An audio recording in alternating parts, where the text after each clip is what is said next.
بسم اللہ الرحمن الرحیم۔ سب سے پہلے تو میں آج پشاور میں ہونے والے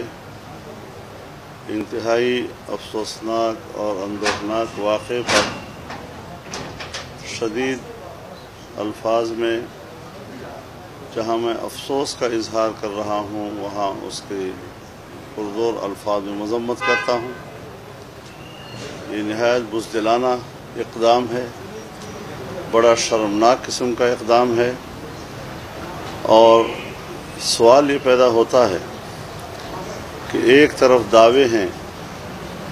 کہ ہم نے دہشت گرد ختم کر دیے ہیں، دہشت گردی ختم ہو چکی ہے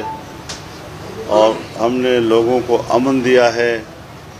اور دوسری طرف پشاور جیسے شہر کے اندر ایک دینی مدرسے میں چھوٹے بچوں کے اوپر حملہ ہوتا ہے، بم دھماکہ ہوتا ہے، وہاں طلباء شہید ہوتے ہیں، زخمی ہیں، پورا علاقہ خون خون ہے۔ تو اس حوالے سے ہم تمام شہداء اور ان کے ورثاء، تمام جو لوگ زخمی ہوئے ہیں اور اسپتالوں میں ہیں، ان کے ساتھ، ان کے خاندانوں کے ساتھ اپنی ہمدردی کا اظہار کرتے ہیں، اور جو شہید ہو چکے ہیں اللہ تعالیٰ ان کو اعلیٰ و ارفع درجات نصیب فرمائے، اور جو زخمی ہیں اللہ تعالیٰ ان کو شفائے کاملہ نصیب فرمائے۔ ساتھ ہی میں یہ بھی واضح کر دینا چاہتا ہوں کہ حکومت اور حکومتی ادارے اگر ہمیں تحفظ فراہم نہیں کر سکتی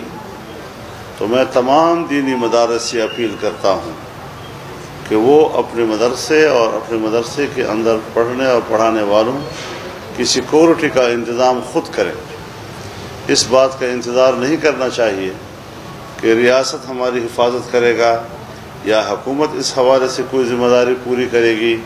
بلکہ ان کو براہ راست وہاں پر اپنی سیکورٹی کا از خود انتظام کر لینا چاہیے۔